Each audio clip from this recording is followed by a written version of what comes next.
the need for a more in-depth discussion about what we're doing there. So just for background for everybody, the Parks Board, members of the Parks Board resigned, and another member was let go from the Parks Board for non-attendance, which left us to one Parks Board member. So we haven't been having meetings, regular Parks Board meetings. There's been some ongoing issues with the Parks Board for a number of years, and I talked to the city attorney previously about dissolving the Parks Board and not having the Parks Board as part of our city process with the parks. It is a board solely comprised of appointees by the mayor. There is an appointee from the school board that has, I forget the official title of the appointment by the school board. It's not a full member, basically, the school board member. So with that being said, the authority on decisions and what happens in the parks falls to the mayor's, the executive office. The Parks Board is an extension of the executive office. So some of the things that have been kind of floating out there with the Parks Board, there were some issues with a contract. We hadn't gotten resolved. So my goal is to try to get some of these issues resolved before appointing any more Parks Board members. I hesitate to appoint almost an entirely new board in the middle of issues that have been going on for a number of years. I'd rather get some of these issues cleared up.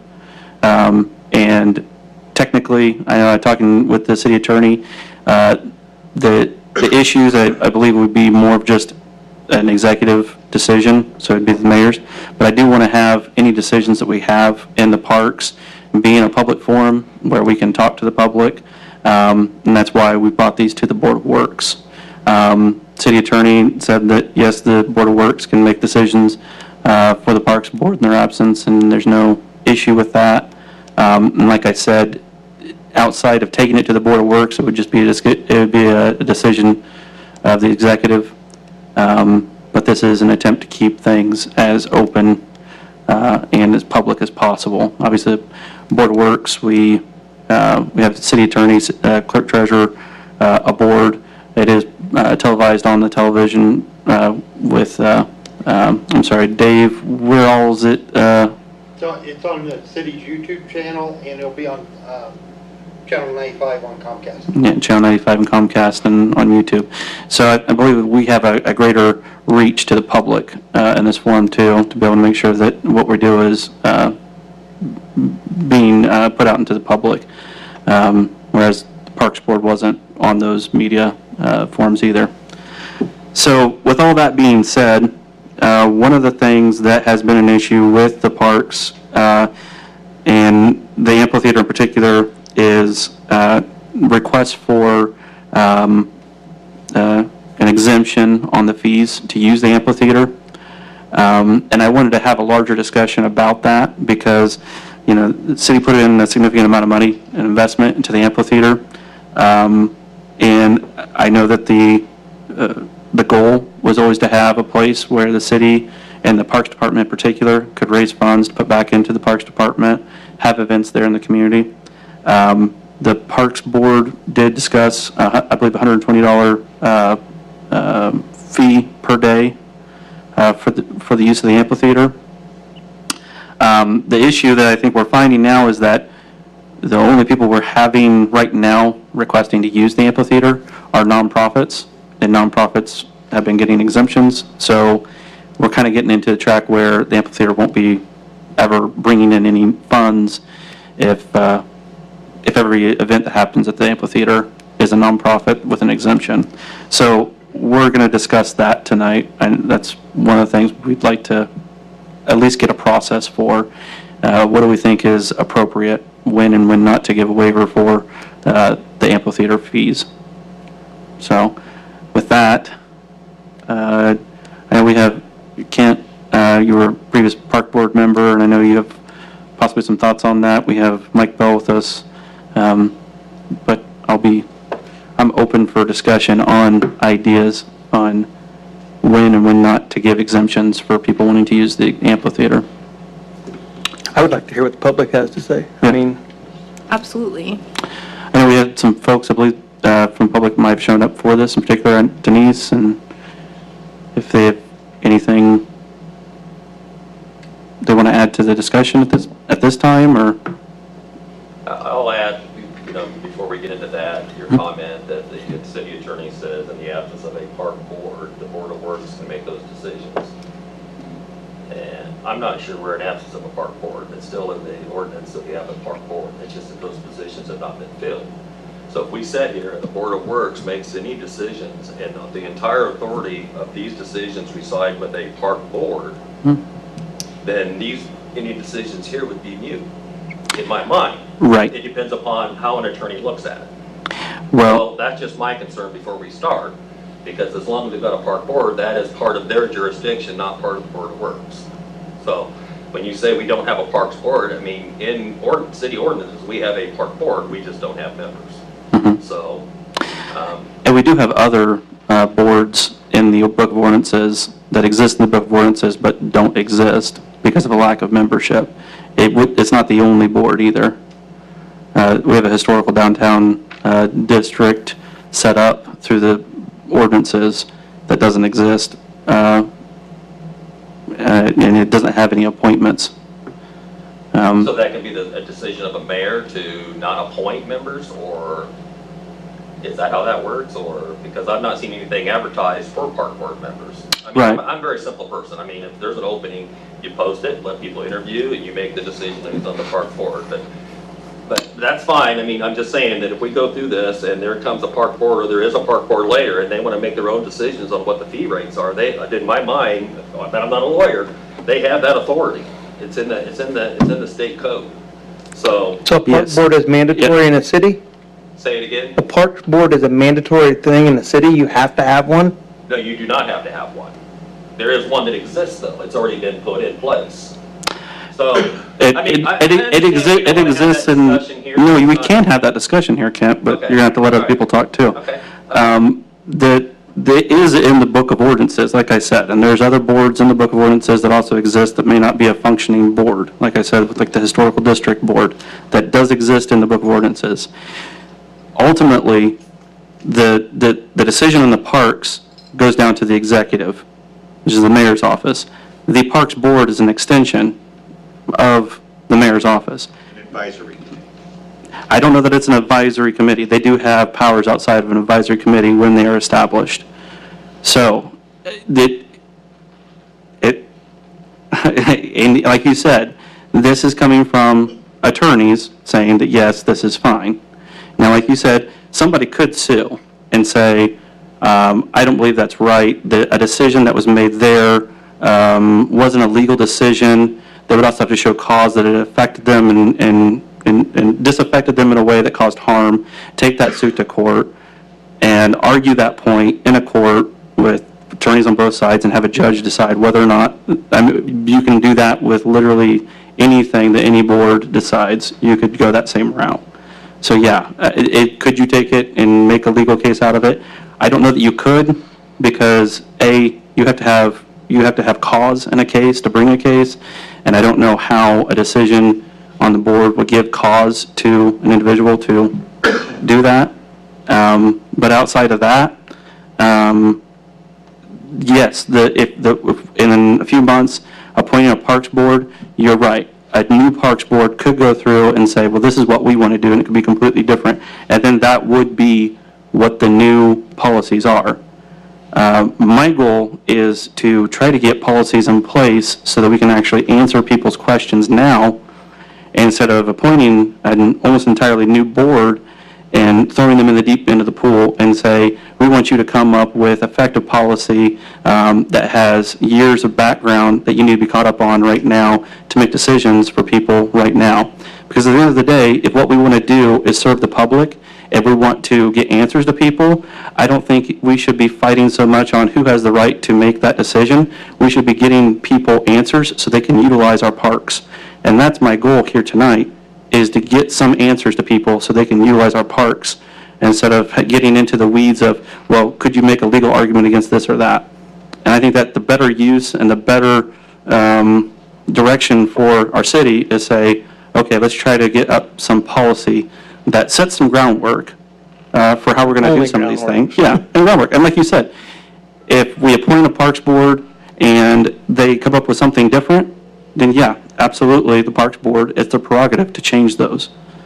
We're trying to get answers to people that want answers right now. And I agree, we need to, if there's someone that wants to rent that amphitheater, they need to know what the policy are. And I Right. thought that the park board had been working on that and something was done, but I guess it wasn't final.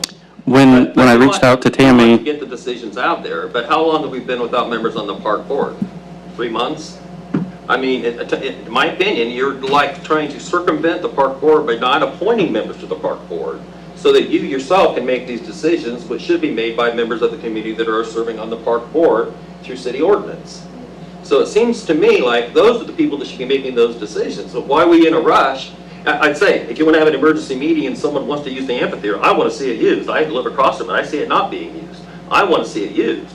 So, to me, it just bothers me that you'd be circumventing, when we could have had 3 months to have a parks board to be working on those decisions. There's 3 months, would have 3 months to get worked up into this. So, I would rather see, I mean, if there's going to be a discussion on dissolving, you said if we appoint a parks board, I caught that. So I don't know where that stands. I think there needs to be an open discussion on whether we're going to have a parks board or not. I mean, I'll do that, I'll have that discussion. Well, how long has the park board been in existence since the amphitheater's been there? I'm sorry, I mean. Since the amphitheater was built, we've always had a park board. And the amphitheater together, or? The park board that existed, the amphitheater's been there, nothing's been resolved in that amount of time. Like, it didn't get answered then, when you were there or everybody else was there, they didn't come up with something collectively to be able to say, this is what we're gonna do.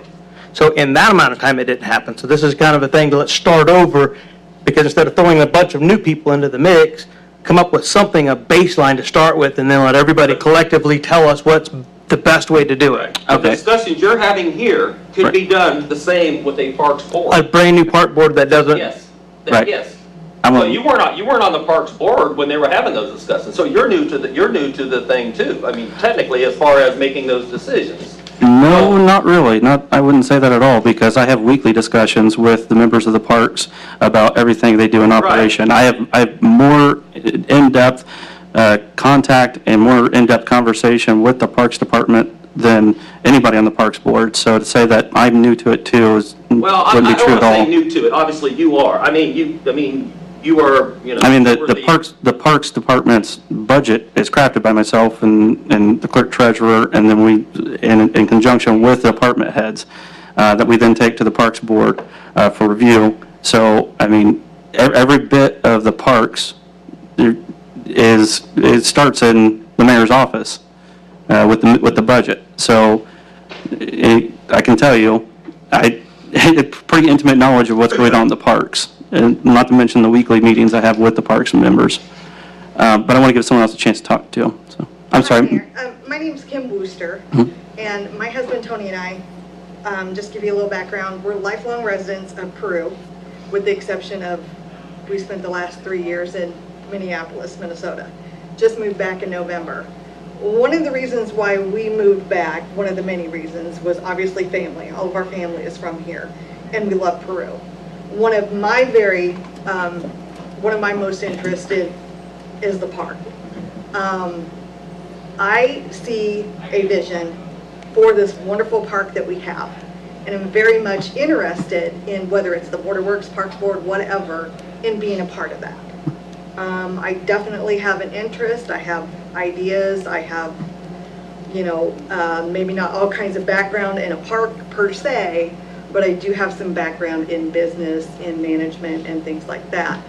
That being said, from an insider, but yet an outsider, looking in prior to moving here, and even up until now, it did appear, just from what I've seen, that it is clear there are some issues with the Parks Board. And I say that not to offend anyone, it's just from what I've seen, and that's as an outsider, because as I said, up until November, I hadn't been here for the last 3 years. So it sounds like, and I agree with you, Mayor, that there are some issues that definitely need to be resolved, because if I were one of those members that, you seem clear to a point or whatever, I wouldn't want to come in on somebody else's mess. You know, I believe that those things should be cleared up, need to be, because what good is that going to do? You've got a beautiful amphitheater, you've got a beautiful park sitting there that so many things could be going on, and it's not happening because there's too much stuff, junk that needs to be worked out. But I'm very much interested in it, and that is the reason why I came here tonight, to find out what was going on and to let you know I am very much interested. Appreciate that. And with your question about the amphitheater, one of the things, and I realize that Peru is not Minneapolis, but having seen, and I don't know if anybody's ever been there, if you're familiar with it, Minnesota is a beautiful state. It's got lakes, it's got parks, they're beautifully kept. There is so much that they do and so much that they put back into their communities from, most of their parks do have an amphitheater, and they do charge for it. I think that the price that you came up with, the $120, is completely fair for a small town like Peru. As far as exemptions, you know, where do you draw the line? When you start giving out exemptions to everyone, then you're not making money, you're not recouping that was spent in. And I think, you know, like I said, I think Peru, I think for $120 is a fair price, I would pay it. You know, and I don't make that much money, but I would definitely pay that price to rent the amphitheater for whatever reason, because I think it's a fair price. But again, giving exemptions to too many, you know, because if you have it to this one, then this one is going to want it next, then this one next, and then you're not recouping. And that's only fair to be able to recoup the city's money if the city was the one that put in that money to add to the beautification of that park. Where did the $120 come from? It came from what was presented to the Parks Board. Presented by the Parks Board? I believe that came from Tammy So- Callahan. She had done research and They were having presented. meetings on the Parks Board about setting up the fee schedule. Okay, so I want to go back to, just real quick, Okay. to talk about your issue with whether or not we talk about this. I just want to kind of wrap that up if I can, because Okay. I would like to actually address some of the issues that we'd Okay. like to get to, but there's that underlying issue that you're bringing up Right. about, should we be talking about this? So, I don't know what your goal is, because I know you've said, like, just appoint people. It won't take that long, and just appoint them. But what I don't think that you understand about that is that appointing people to a board is a very deliberate process that I don't take lightly. And it takes real thought, real investigation, and real time. And not only that, once a person is on a board, you and I sat in here for over an hour one night, as I explained to you, park financing, and I had to leave. It takes that kind of attention to a board member. If you really want a board member to understand what they're doing and to feel confident in the decisions that they're making, they have to go to somebody to get the baseline information for the decisions they're going to be making. And I know to maybe to someone looking at from the outside, they say, okay, you appoint a board member and then you let them go, and you know they're going to do that investigation and all that, and now my part of it's done. But you know that my part on that is not done at that point. It takes a lot of time, especially with new members, to get them to the point where they feel comfortable about making their decisions. And I spent a lot of time with you in particular, and you know how much you wanted information to feel comfortable with your decisions. So take that times 4 to get this board going, and take that in now when we have the spring coming, and we have a lot of requests, just like we had requests tonight, gearing up. We have a lot of things going on now that we need to take care of, and we can't wait for 4 new members getting their feet underneath them and trying to wrap their minds around all the issues that there is on the board, when the members of this board are active and involved in a lot of the city processes, and have been very involved in making these types of decisions, and we can start going through and making these decisions in a relatively quick manner. And yeah, and I will keep on saying if I appoint the board, because I'm not going to say, yes, this is when I'm going to appoint the board, and I'm going to appoint it, you know, this year or in 1 month, because then if something happens and in a month when I said I was going to reappoint the board, you come back and say, no, you said you're going to do that, you need to do it. And it takes time and effort on the mayor's office to inform the public every time there's a change in plans. And so that's why I don't set out hard set plans that I don't know for sure. So when I say if, that's why. I have every intention of appointing a parks board. I don't plan on having this body always deal with these things. But there are some fundamental things that we need to get straightened out now, and I do not have time right now, in my opinion, to appoint the members that's needed right now to take care of these issues. And like I said, it takes a lot more time than I think you realize to seriously get members who are dedicated, who have the time, who have the interest, and then the time it takes with those board members to get them caught up on all the things they need to know. I think this is the best way, the most expedient way to get answers to the public that want to use our park facilities. And I think that we deserve, or the public deserves to have a board that will get these answers and get the parks into use immediately versus making esoteric arguments about whether or not we should be the ones doing it. And I don't know what the goal is of an argument saying, well, you shouldn't be doing that, because at the end of the day, I don't think you realize how far that backs up the process for us to get our parks in use. I mean, I hear you say you have an intention of not eliminating the park board. I mean, I feel comfortable with that. But, and I know, working with you, a park board is an advocate for the parks, okay? That you need to get people, you know, on there, like here, that want to advocate for the parks, make their decisions totally based upon the parks. And at the same time, work with the mayor, work with the common council. I agree. And that's what the goal of the park board is, only the parks.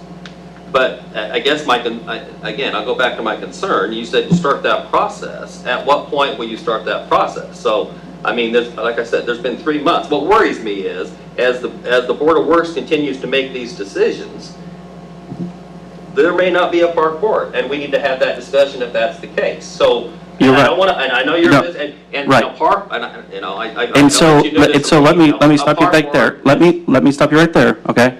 So, let's say that we start making decisions as the Board of Works and things go really smooth and everybody in the public's really happy with it, and no one says, like, well, we still feel like we need a parks board. Then yes, at that point, if everything's running 100% and nobody had any issues with it, then I would go back to the city council and say, hey, I don't know that we need this. Here's the issues that we had with the Parks Board previously, and here's how it's running now, and then we would have that open discussion. I don't think you're getting that, what you're talking about doing, like getting this process started. You're like, well, when do you get that process started? Well, if we get some of the things like these exceptions figured out for nonprofits with the amphitheater, we got the golf course and the contract with Pat Cox figured out, and we got everything else squared away there. If we get some of the issues like Mike was having down in Davis Park, you need some answers and some things done that he hasn't been able to get answers for a number of months. We start clearing out that clog in the pipe, then yes, I will start talking with people about getting them on the Parks Board. Like I said, I don't know if the goal of, or your intention is to say, okay, let's stop this right here. We're not going to make any decisions, and no decisions are made until the mayor makes his appointments and we get the Parks Board assembled. If that's what your point is here, I don't think that that's in the best service of the public. I think what's in the best service of the public is to get these answers to the public and get them using them as soon as we can. If I may, and I understand you have a passion for the park, I do as well, but I happen to think too that I think you need to fix what is broken. Clearly something is broken. If the Board of Works, it has to be the one that is making some decisions, and from what you initially said, you know, in your first statement, there are some that left. I don't know the situation, but you know, that would be like me going, you know, to an employer that is, you know, and taking a job at a place that is clearly unorganized, has, you know, doesn't know, you know, how many people they have, what they're paying, you know, and things like that. And maybe that's a bad analogy. I couldn't come up with anything. But But I think that fits. you know, before you go forth with something new, I mean, like you said, clearly, we're coming into spring, people are wanting to use the park, and then there's past issues. So how can the public, I myself, you know, use that if there's going to be back and forth or indecision about whether I can or can't? Sounds to me like the past issues, you need to fix what's broken first, and then move forward. Because clearly, you know, if I'm Johnny Q Public here, that's the way I would want it. I want to come in knowing that things are going to run smoothly. I know who to go to, how much I'm going to pay, what I'm going to use, and things like that, rather than going, well, I don't know, or this one, or this one, or this one, or this one. You know, it needs to be fixed first. Right. And I apologize. I don't mean to hurt anyone's feelings. It sounds like this gentleman has a very, is passionate about it, and I get that. I totally get it. Right. And I just want to point out, too, that in absence of me taking this stuff to the Board of Works, it would just be my decision. Like, that's it. And so this is another attempt to try to be open and keep the public engaged and make it in a public forum so people do know what's going on, because they are used to having a public meeting where these decisions are made. And I want to keep the transparency and the transition as public as possible. Mike, you get some? Yeah, the biggest thing I'm dealing with right now, we have to make a decision, because like I discussed earlier, the Rotary Club, they're wanting to donate and volunteer, which is a large amount of time and usually a large amount of money. Olive Branch Church, Sandy Chittum's got projects. So I've got a lot of people wanting to volunteer, and they keep coming to me, but they're wanting answers. So I don't have a park board to get answers from, so I have to tell these people something. You don't want to turn down volunteers or turn them away. So, not to step on your toes, Kent, but we got to have an answer or a direction somewhere so I can tell these people something when they're calling me. But you're not stepping on my toes at all. I'm just saying that I think, and I heard you talk a little bit about what happens if things go well and this and that. I mean, is this an experiment with you to see if the Board of Works can get this? I agree, things have to be done, but I would like to see, again, it done through the Parks Board, because that's how it is set up. And I understand what you're saying, and my honest feeling, if you had been started working on this and whenever it would have happened, and appointing Park Board members, some of these issues, what he's talking about, could have been settled. And Kent, you see everything in the vacuum of the parks, because I'm not just the mayor of the parks, mayor of a lot of different departments, and there's a lot of projects going on in the city right now. So I know to your perception, it's, well, I just haven't appointed anybody in the last few months. Like I said, that process isn't as simple as saying, okay, I appointed you. Oh, I agree. And there's a lot of other issues outside the parks that we're dealing with too. Right. And I have been dealing with parks issues, without there being the Parks Board, on my own too. So it's not like I'm not dealing with anything with the parks. I meet with Mike, I meet with Gary, and we discuss park issues, and we make decisions on a weekly, if not daily basis. So it's not like it's staying in stasis while these last few months, while we're going through this period. Right. When it came to, okay, we have questions about the pavilion, the amphitheater, and people wanting exceptions, that's something that I wanted to take to a more public avenue, and that's what brought it here. I said, okay, if there's something that, like, I want public input on, like the exemptions for the nonprofits, like, let's take it to the Board of Works, let's get more public input. Once again, I don't know, okay, if we're going to time machine and go back 3 months, and I dropped everything else, and we started the process of putting a Parks Board together, okay, that's a counterfactual that doesn't really matter, because we are where we are now. So right now, is it in the best interest of the parks to make a decision and have it be in a public forum where people can talk and have their input heard, and it be out there for everyone to see and get things moving forward, or should we stop that and start the process on getting the Parks Board assembled? And I think that it's pretty clear that what we need to do is make some decisions. I would agree. That's why I'm here, to give input. I'm expressing my concerns. I see a very strong value in having a park board for our community, and I don't want to see this trend continuing where the Board of Works is making decisions where it could be members of the community and get more people involved on a Parks Board. That's kind of where I'm at. Okay. But, I mean, we can go on and discuss, the amphitheater. I'm sure there's people here that have input on the amphitheater too. I don't think like me making a decision or trying to help make a decision doesn't mean that I don't have knowledge of our park system. I understand. I mean, I've been heavily involved with the park system for quite a while, so I don't think that we're making decisions that we shouldn't be making, or we're not qualified as well as a park board to make these decisions. So I guess I'm not seeing exactly like some other board sitting here or us sitting here, we're not any less or more qualified than what you are for what the decisions you were making. So I think just a temporary fix, I don't see where there's a big I'm fine issue. with the temporary fix. I mean, my worry is, do you want to handle all that every time that someone wants to come and talk about an amphitheater or having an Easter egg hunt? If it was needed, absolutely, I would. You would. And But that's the I think thing, it's better too. handled by members of the community on a park board that are advocating solely, that's their sole focus, get grants. Let's make the parks better. Let's see the amphitheater being used. Let's see the parks being used. Okay, but have they ever gotten any grants, the Parks Board, in the 16 years plus that they've been I around? got a grant. I wasn't on the parks board at the time. but Okay, it's so there. once again, I mean, was it the it's- Parks Board that actually went after the grant and got it? It was a private individual, or it was the mayor's office in the case of the amphitheater? The reason for the Parks Board was to open up the city to more grant opportunities. And it's part of the Parks Board, responsibilities on the Parks Board is to actually go after those, put together a grant and get those. And in the life of the Parks Board, I wasn't to every meeting. I couldn't say if there was something that they did go after that I'm not aware of. It's possible, but I'm not aware of any grants that they actually went and got. How many times in the last 2 years have the regular meetings been canceled because members didn't show up? I mean, there was at least half a dozen, if not more times in the last year when meetings were canceled because there wasn't a quorum.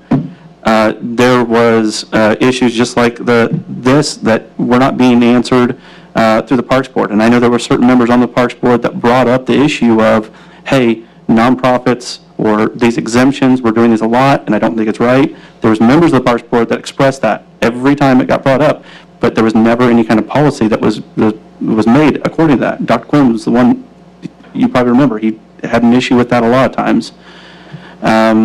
There was issues with different things with maintenance, where I know Mike was given direction from the Parks Board, sometimes 3 different directions from different members of the Parks Board what to do, without really any knowledge of what was in the budget to be done. There was all kinds of conflicts and issues with the Parks Board, and I know that you saw them yourself. We talked about those issues in my office and in here.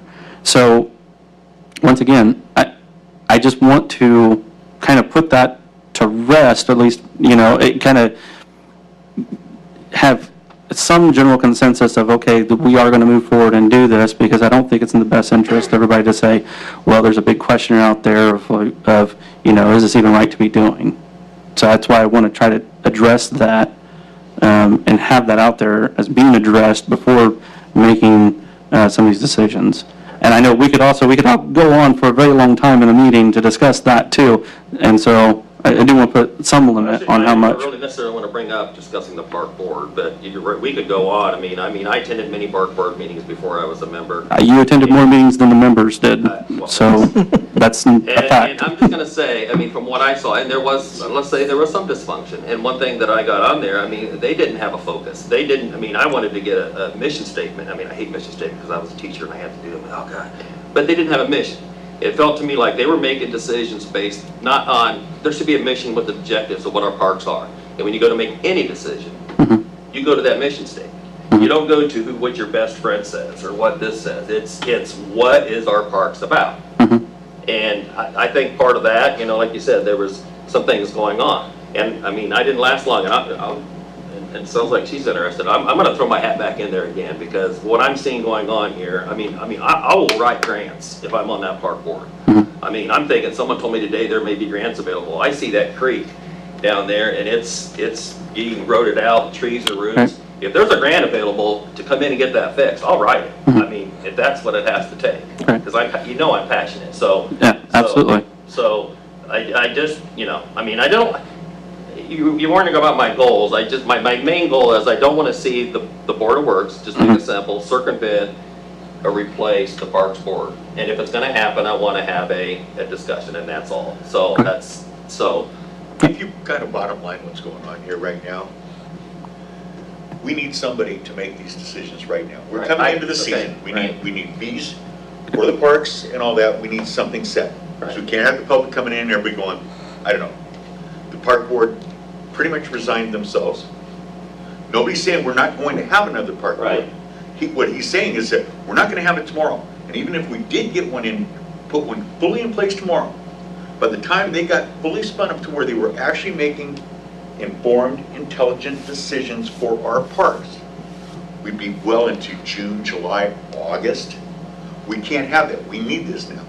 I applaud the Board of Works for taking this on right now and not just saying, the hell with well, I it. agree, it needs to be So done. nobody has Right. said anything about not getting a parks board. It may not happen in the time frame that you would like to see it happen. Of course, I don't know why you got off of the parks board, but, so you knew there was issues on the parks board too. And if we don't stay on those boards and try to fix them, I agree. we got a real issue. I'm on 2 boards and I know that there's issues with boards. Right. And it's not always the easiest thing in the world I to do, agree. but you gotta stick with it. I know. I want to give Denise a chance to Sorry. speak to, sorry. Better make it quick, Denise. Well, you know me, Steve. First of all, Steve, you and I have been friends for a long time, and I hope what I'm about to say doesn't create an issue with I that. promise you that. Okay.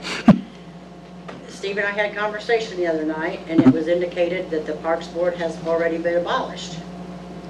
Or Well, it's not was on the functioning verge now. of that. Okay, well, not functioning and being abolished are two separate issues. And that was my wording it wrong. I'm just saying that it was not, there is no Parks Board at this point in time. Okay.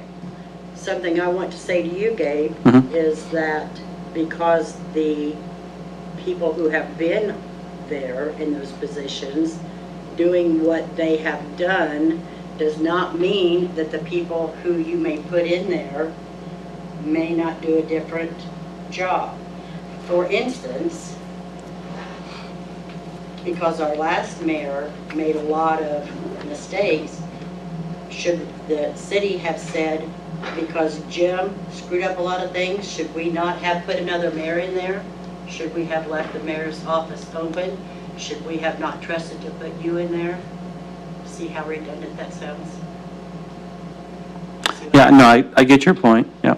So, trust the people who put you in office to step up. Trust us like we trusted you. Mhm. Give us a chance to do the right things. Right. We are passionate about our city. Yeah. We are passionate about our parks, just as you were passionate. And just as we trusted you, please trust us. Absolutely, and if I didn't have faith in the people of Peru to serve on boards and to do things like this, I wouldn't be here. If I didn't have the faith in the community to do that, I wouldn't want to be the mayor of that community. I absolutely have faith in the community to serve on these boards. Like I was saying, it is not a matter of having qualified people or people that are passionate. It is a process to appoint that. And like Ms. Wooster had mentioned, it is quite a mess that I wouldn't want to put onto somebody right now. Asking people to serve on a board is a big commitment. It's not just the commitment for the once a month.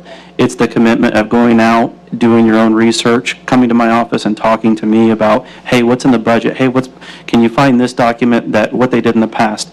It is very involved, and I would not want to be in the position to come onto a board that, like we said, is in such disarray. So I am trying to clear the way so that when we get those passionate people from the community that want to serve on that board and who I trust to serve on that board, that the path is clear for them to do their job and not constantly be looking backwards to say, well, geez, look at this, all this, crap that you left on my plate here. How am I supposed to serve in a meaningful way for the city when none of these things has been resolved, and this is a dysfunctional board? I understand that, and I understand what she was saying about wanting to go in with a fresh start.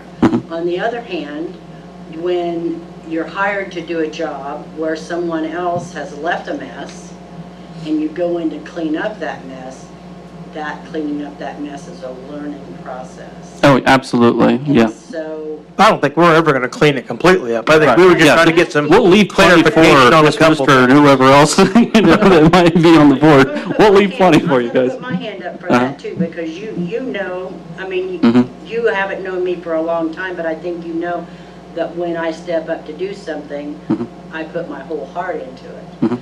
Mhm.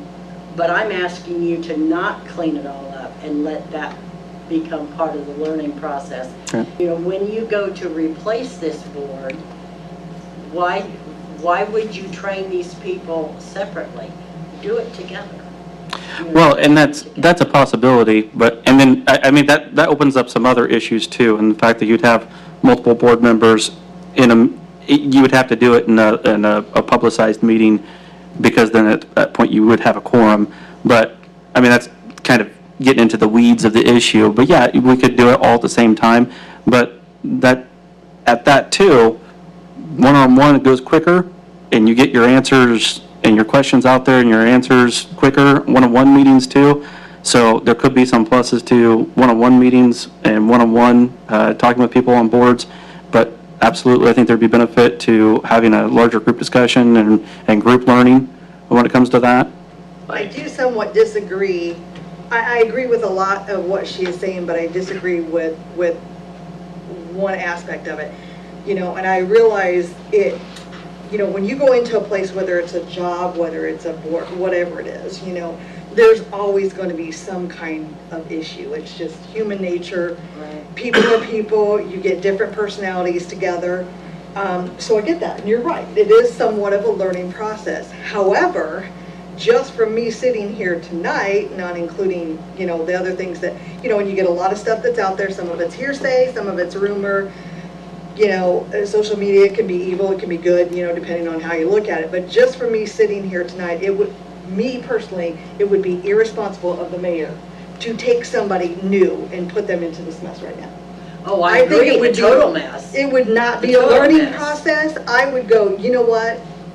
Okay, I am not above, you know, going in and trying to make something better or learning a different process, you know. I worked for the state of Indiana for 13 years, so if anything's a mess, there you go. Just based on what I did. And that's going through governors, but that's a whole nother discussion for another day. So, you know, but I was passionate about my job, so I went in and I did it, and did I learn things? Yes. But at the end of 13 years, I was tired. I was tired of cleaning up the messes. It no longer was a learning experience, it was just a nightmare. So I'm like, okay, I'm done. You know, because until you fix that dysfunction and some of that mess, maybe not all of it, but some of it, then, Oh, I agree. you know. And I think that's the only purpose of this, it's just a guideline. Here's what we think we would like to do. Yeah. That's why it's a public meeting, you know? Yeah. Cam might come up with something like, no, that doesn't make sense. Like, oh, good point. You know, that's what Right, this is and all about. We're It's just- trying to expedite some decision-making in lieu of that process happening right now. We want to be able to respond to the people that are applying to use our parks. Yeah. Because whether we leave a mess or don't, that learning process is getting in the way of these answers being given. We just And want it to get gets brought to us for permission to use these facilities. We don't have answers. It doesn't make us look very good. It's like, oh, we don't really know. Go ask the park board. Well, they don't really know either. So we've got to come up with something to at least get the thing rolling. And then obviously, like you're saying, new park board comes in, they fine tune it. They might change it completely. That's Right, their and job. that's their job. I appreciate, and I appreciate you listening to me, but, and I appreciate what you're saying, it needs to be done, something needs to be done if we don't have a park board, there has to be a solution. Just a starting point, not a Yeah, solution, and a starting This point. is like an emergency thing, and whether it is a month or 2 months or whatever, but there's still gonna be things coming up along the way. So I hope you can appreciate my passion that I think the decision should be made by a park board, and I don't want to see it be replaced. So when I see decisions start being made by the Board of Works, I don't want to see the Board of Works making those decisions. Now, they can make them now because of the situation we're in, but that's just my opinion. I think it's better to have a park board make those decisions. And I'm hoping that's the route we're going. So to get things accomplished, yes, something needs to be done. If someone wants to use the amphitheater tomorrow, that needs to be used. And that was what happened 2 Yes. weeks ago. They were asking Right. questions, And we it didn't have needs to be answers for it. used. But when I start seeing some of those decisions start being made by the Board of Works, I want to know there's a plan in place that we're not getting rid of the Parks Board. And if we are, and that's fine, that can be a mayor's decision, I want to be in on that discussion. But that's another I didn't want to discussion. have that discussion tonight. Right. I'm not here to stop you from making a decision. I came with input. I've got ideas. So you want to, you talk about 120. One of my questions is, and I think it may have come up. So let's suppose someone has an event down there and they bring in a food vendor. I don't think that the Parks Department should be necessarily totally for the benefit of a food vendor coming in and making all the money. Right, yeah, I that's think something. That was what- a food vendor should, well, I don't know how you Right. decide that, whether it's a percent or a flat fee. I think the fee, that was the discussion that we had, and that is why this whole thing Right. Right. transpired, is waiving the fees for a nonprofit was considered. But if a food truck's gonna come down there and they're gonna make profit off of it, why wouldn't they pay the full fee? They're profiting from our facility. Right. Right. They should pay that full fee. That was just my opinion, so that's when Gabe, maybe we just turn this into a meeting and we'll get everybody in here. That was exactly how this conversation Right. started and why we're here. Do you charge for then a vendor to come in? Yeah, so if you have a food truck and you want to set up, why should we waive your fees for you to go over there and make money using our electricity, our facilities, our restroom, and profit from it when the park's not making anything? Especially, Right, and I guess I have another question on that too, sorry. Okay. So the folks that have been wanting to use the amphitheater, you said that, so there's been primarily nonprofits wanting to use that? There's been benefits, like people having a Yeah. benefit for Okay. somebody. Right, Are we do they the 4th of bringing July. Outside vendors and things like that in? Now, on the- Or wanting to? On the 4th of July, we bring in vendors and we do charge them $300 of hookup for hooking up down there for the day. As far as the other events, I don't know, I don't think there was ever anything put in place when it come to somebody saying, hey, we would like to use the amphitheater for a benefit. Right. Well, there was Right. never anything put in place, so they're like, all right, we'll go ahead and we'll figure something out. Well, it never got figured out. A year later, they're doing the same thing, and there were people down there selling food. Some of the proceeds went to the benefit, but they also put money in their pocket. So that's where this needs to be, something put in place to where, here's the rules. This is what you do, and everybody's Because I think if the they're same. using the facility, you know, and this is me personally, it's not to bash, you know, nonprofits, because I get it, I've had a nonprofit of my own, so I understand. However, you know, as a nonprofit, it is what it says, you're not making any profits from it, no, but a lot of nonprofits also have access to money and grants. And I'm not saying, you know, charge them the same fee, maybe charge them a reduced fee, because, you know, and I'm all for somebody doing a benefit, but again, when you have somebody coming in, they're using the electricity, they're using the facility, the grounds, the you know, all in all, I think that there should be, whether it's nonprofit or not, you know, you could just reduce the fee. Well, that was one of the questions that I had because I hadn't talked to Mike. I mean, even though it's a nonprofit event and there's still electricity being used, there's still water being used, they still have to clean up, they still have to move picnic table. So there's city money being spent on these things. That's what I wanted to find out. If it is a nonprofit event, how much does it truly cost the city for us to let them use it? Right. I don't think it should cost us money, Right. maybe breaking even on a nonprofit, but there still has to be that minimal fee, and I don't know what that number is at this almost like point. the city's contributing to the nonprofit. Exactly, and that's where I feel that we ought to get away from that, not saying that we need to charge them, but we have to at least cover our cost. But if a food vendor's gonna come in, I figure there should be a fee. If they're gonna profit from it, then we should as well. Especially, you know, and there was an event that served alcohol, that's a major profit for someone. Sure. And I know they took some of that money and gave it to the, Yeah, there was a percentage of it. right. Right. But again, that business is still making. They're making more than what they're giving away. Mike, The other thing is, when you talk about a $120 fee, let's suppose I come to you, and I mean, I got this big, I know nothing about music, grade B band. I come to you and I say, I want to rent out the amphitheater. I'm going to go down there and I'm going to charge money. I'm going to say, hey, you know, I'm going to charge people $20 for this concert, you know. I mean, I kind of feel like that should not be No, absolutely not, and that's So- exactly what this discussion's about. I know that the rental fee for anybody, I think, was $120, and then it was waived for the nonprofits. Right. But if you're coming in and you're gonna, I'm gonna raise money for myself or whatever it is, I mean, to have a set fee, it gets kind of tricky, because I Right. think if you're gonna come in and have an event down there and I'm gonna make money on it, personally, a lot of money, then the city should get Right. more, so. No, we don't disagree, and that's exactly what we're trying to figure out, is how do you charge for all those Right. things? Couldn't you set up a fee schedule? I mean, isn't it like, well, for example, my husband and I are building a home down on West 6th Street, okay? So I know there's permits that we need. There's different prices for different types of permits. Instead of having a set fee for the amphitheater, can't you set up, because as he had stated, if a band comes in, that's a whole different ballgame. Right. So couldn't you set up like a fee schedule depending on the type of activity? If it's a nonprofit per se, a reduced fee. If it's a band coming in and they're gonna charge like a bar would charge, hey, I'm gonna charge $10 a head, then shouldn't that be a percentage Right. or some type of a fee for that?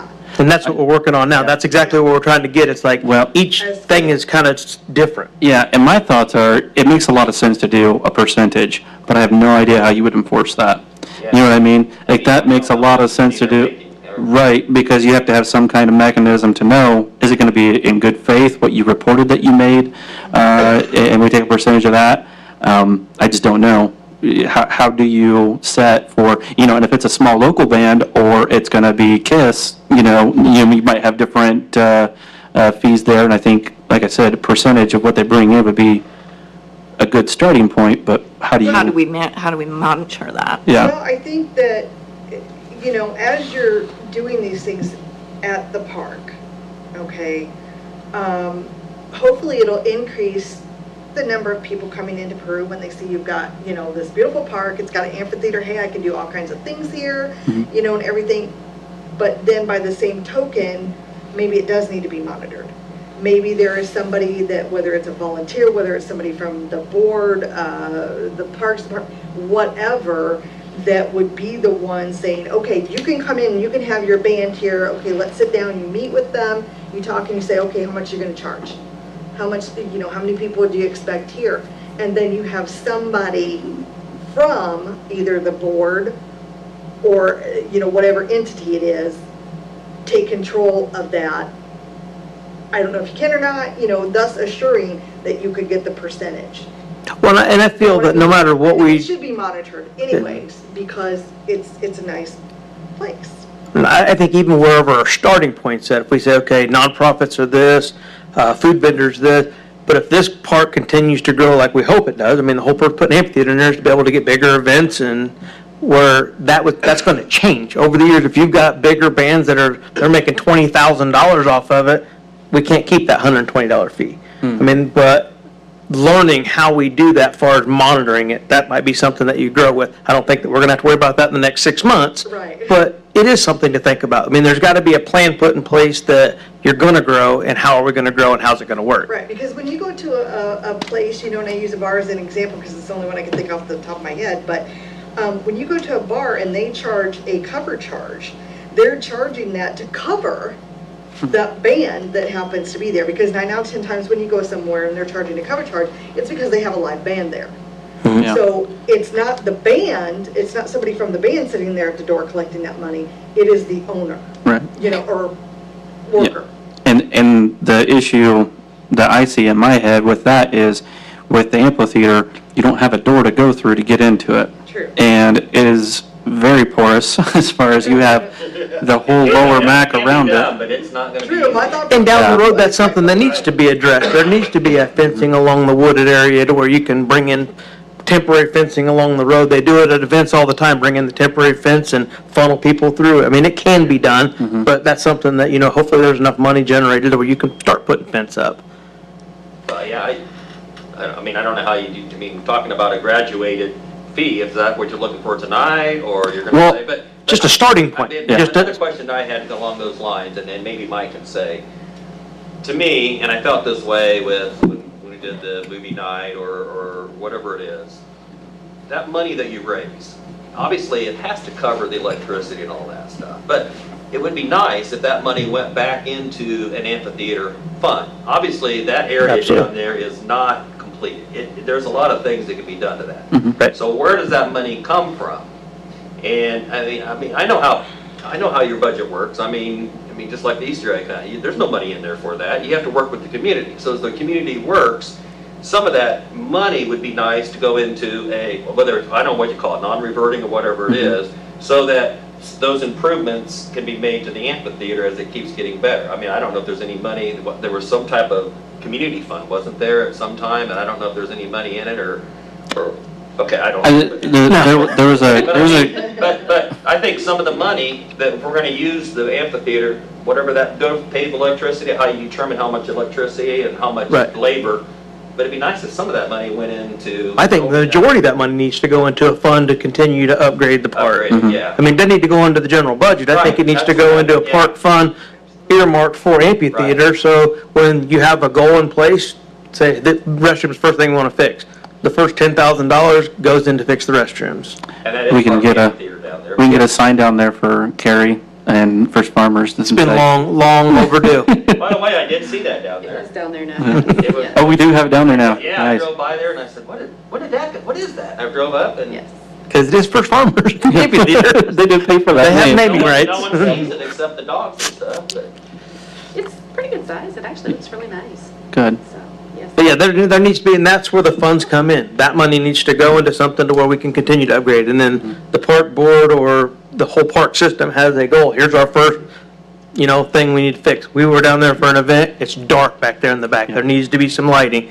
There's mud holes. I mean, there's a lot of things that need to be fixed. You hit the low-hanging fruit, get some donations, fix a few things. Yeah. And then, obviously, the more money we Lighting. make, the more money you can put into it. I mean, it'd be nice to make it an actual functioning amphitheater. Right now, it's just kind of a glorified pavilion.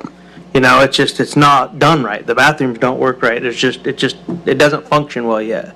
Sounds great, but it's tough. And just from my experience, and when I try to do events, whether it's movie night or whatever I do, I want it to be through the Parks Department. Because all these cities say put on by the city of Kokomo or the city of Parks, but I know there's no money there. But if I want to do an event and I want to go, or let's just put a good example. So when the city has the band and the fireworks and all that stuff down there, is the city going to have to pay into that fund for renting the amphitheater? I mean, just a rhetorical question, but just to see what I'm saying. I mean, I'm willing to put on events, but I want to represent, not that I have anything affiliation with, but I wanted to say Peru Parks Department presents the movie night along with. Should there be fees for that? Well, that would be Because- part of the nonprofit coming in. That's what we're talking about. If it was something that's going to generate things, but if you brought in food trucks and they were making money, then they would have to pay Well, those I know fees. the movie night, what we did was, there was no admission for the movie, and they sold popcorn and pop, okay? And all that money, she chose for 3 charities to go to. But I also told her that money had to go back into the Peru Parks Activity Fund, because some of that money was taken to buy the screen. Screen, right. So, so what happens if the city itself wants to offer, That's, it seems good that the city can say, the city of Peru or the Parks Department is doing this for the community, as opposed to just having events come in and say, we're doing a nonprofit, we're having a band, which is good too, it's using it. So, would there Wouldn't be a that be an charge? automatic though? I mean, it is the Peru Park, so. Yeah, you wouldn't charge yourself. I mean, I wouldn't see where you'd charge yourself for it. I mean, I guarantee they're going to pay out more than what, the fee's Right. going to be. I mean, The city's not going to profit from it. They're not it's going to have literally the like taking the venue. money out of your wallet and then putting it back I mean, in. it's I already- don't know. I know, At your that's- hometown celebration, you usually get donations. Right, to That's cover the cost of it. To cover the cost of what you guys do for the 4th Right. of July. Yeah, because we pay for the band and You have sponsorship. we pay for the fireworks, the band, and then we have games for kids and stuff like that and prizes. So we raise money for most of that. We do budget for the fireworks, but then we try to raise for all the other stuff like the band.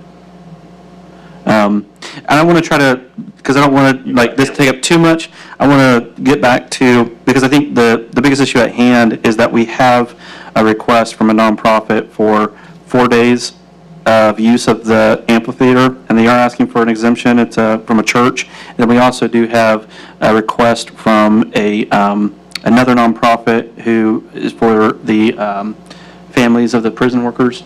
Well, it wasn't necessarily a 501c3. That was the thing after leaving the meeting. It wasn't a 501c3, but it's just more of a family fun day for all the workers at the prison. So it's not an So established... it's not an established nonprofit, it's just Gotcha. all the workers, they're gonna put on an event, it's free for the kids, they're gonna have, basically just having a picnic at the park, and they were looking for the use of facility. They're not gonna profit off of it, they are going to have a food vendor, so that was where we decided, or talked about, well, that $300 fee ought to stay in place, they're making money off of it. Right. It's like But a company picnic. it's a company Right. picnic is exactly what it is. You know, any other company I know of. Right. Right, You know, and I don't they disagree with rent- that. I mean, but that was one of the discussions that we had, it's like, all right, how do we do this? Well, and that's where the slope gets so slippery, Yeah. if we don't Right. just say, this is what it is. Yeah, this is where the line is. Yeah. Because they are nonprofit, but they're not a 501c3 or a 501c4, they're just not making money. Yeah, and so that's where, But like, if you rent the pavilion or Right. birthday party, you pay that fee. right, I think Or both of like these she cases... said, Are it's they company renting picnic? a pavilion Yeah. too for their pavilion and amphitheater? They just wanted to use the facility down there. Just the amphitheater. They're not gonna have a band or They're not- anything, they're just not using, They just wanna. they're just gonna use the They're not whole, gonna use the pavilions also, or? I don't, they would never really got clarified because we wanted to Okay. talk about it before we So told this them is for the anything. amphitheater. If I Do you went have on a these- family reunion, I Right. would expect to pay. Right. Right. Well, and like both of these cases, I think are good examples of that slippery slope that we're talking about, because we have one nonprofit asking for 4 days, and we have another nonprofit that's not an established nonprofit. So it gets to the point where like, okay, what do we think about these, and what should be done there? I'm very hesitant to do anything that remotely resembles values judgment. I think it needs to be a set fee, and it needs to have parameters like it's 501c3. Yeah, It's that, the only that gets thing you that an gets- exemption, but I don't think it should be a full exemption. I think it should be Half maybe off covering or our costs Cover, or we half know what of the our cost fee. is. I'm fine with it being half fee, because like you said, I've worked in the nonprofit sector for so long, so don't think that this isn't coming out of nowhere. We can write off anything. So there's more than likely a way that a nonprofit can write off a fee for having an Especially event. a minimal fee of what we're charging. Go ahead. Denise? Is a church automatically a nonprofit? Yes. And they even get to write off even more than a standard Okay, nonprofit, so a like standard this 4 days, 501c3. Is that like a seminar or? It's, it says inspirational speaking, live music, giveaways to bless families. Okay, so like are people paying a fee to attend this or? See, that's where it gets tricky, is how do you gotta, like when the application, are you paying to get into this event? Right, Or, I and mean, there needs to be an application created with that line item you're With talking all about. those- You check the boxes of what pertains to you, and then it gets voted on by the park board or this. I don't know if it's another can of worms, but it just hit me. It's true, though, that's There was exactly, something, there was, and I don't wanna, if this is part of, that's fine. Well- What about the liability? Wasn't there something rolled in with the Parks Board proposal that had liability, that they had to show they had liability insurance for the event? certain events will require that. If you have a certain gathering amount of people, that is up to the people that hold the event to have their own event insurance. And in the past, we have done that, even though I don't know about the park board. I helped with the Olson event, and they did go get their own event insurance. Because that was actually in the paperwork that the Park Board had done, is what I heard. Yeah, good for So you. that's built into that. Well, and we do have a rental form here. Does it say anything about the amount? She had a good point. Because I know I have been to Honeywell Center Mhm. with a church function, very similar to that, where it was a seminar, they had a guest speaker, they had music. I had to pay a fee to go in. Right. If they're asking people to pay a fee, then I'm sorry, they should not get an exemption. Sure, and I don't disagree, and that maybe the application needs to be modified, whether there's gonna be any fees or any profit from somebody, whether it's the church or the food If they're vendor. gonna have a full day, of 4 days, they're feeding these people somehow. Are they gonna have Yeah. vendors come in? So do you have an application in place then right now? I received this from, so they had some application form that, I believe that Tammy and Gallahan was part of that. I don't Kip know, was working on it when he was on the board. and Brian? Yeah, Kip was doing most of the Kip, work. gotcha. Yeah. And does it say But any of didn't that there a on place there? that they said something about liability too? If you're gonna use the amphitheater, you have to have maybe, And without talking to the city attorney, I don't know, or even the clerk, I don't know what the city insurance covers under, because like under a park, you're covered, if you're on the swing, you're covered. Right. So I don't know how it is when you have a gathering, it might put you into a different thing. And with alcohol, I know it even puts you into a different level of what you have to have. And those are the questions that we have that have never been answered. It needs to be on an application. Right. Huh? I thought drinking was illegal in the park. And there's a special ordinance prohibiting drinking in West West City. City. I know when my boy used to play softball, when it used to be a softball park, they were told they could not drink alcohol down there. Right. I don't And believe they followed that. Yeah, I know they Right. But they Well- were told that every year. Guilty. yeah, and some of that is, told that. right, and some of that falls under state law, and some of it's local law, and some of that's changed. So I know last we spoke to city attorney, because it came up with the 4th of July event. It's a bit of a gray area, but we try to discourage it, but I don't think that it's explicitly illegal. But the West City ballpark, it But is West in there City, for- it is because of the actually minors. explicitly in there. Because it's exclusively for kids. Yeah. And when the one group went in there, they had to get a special permit from the state. Yes. For the Olson, they had to Yeah, actually. anybody that's going to serve Sell alcohol, you have to and have an serve, outdoor yeah. permit, they have to come, mark it off, you have to draw it up with excise has to approve it. So that's something that's taken care of for So- whoever the You vendor actually is. have to pay a fee for, and we did it with harvesting capability. Yes. On the walkway. And that's not taken care of through anything through the city, that's through excise. And then they pay excise that permit fee. And some of the stuff that I'm seeing in this Parks Pavilion rental form, looking through it, they do ask, is electricity required? Are you distributing marketing materials? Is additional parking needed? Do you need the restroom facilities? Is the sound or music going to be amplified? Additional cleaning, additional staff, and whether you're a resident or non-resident. See, and those are some of the questions that I had too, because if you're gonna go down there and basically have a family reunion in that park, but you don't want power, you don't want the bathrooms, you don't want whatever other amenities that might be down there, or ask Mike to bring in 20 extra picnic tables, that fee should be different than somebody saying, I need 50 picnic tables, I want the bathrooms open, I want all the lights on, I wanna hook up a sound system to that. That fee obviously should be more, and that's what we're trying to figure out. Where do we go with that? Where do we start, pick, So you're looking at also for the fees, but you're also looking at waivers too. So Right. you're not set on the $120 fee or. No. So you mentioned earlier a $300 fee. Where did that's for the Right. vendors, for the food vendor. When the city has to hook up electricity and water and, Oh, okay. and stuff like that, we need something to cover those costs. That's where that, Have you thought about, and I don't know if you guys have or not, I'm just kind of throwing this out there, but have you thought about, I don't know who's the head of the parade, because you got the Circus City Festival and the parade.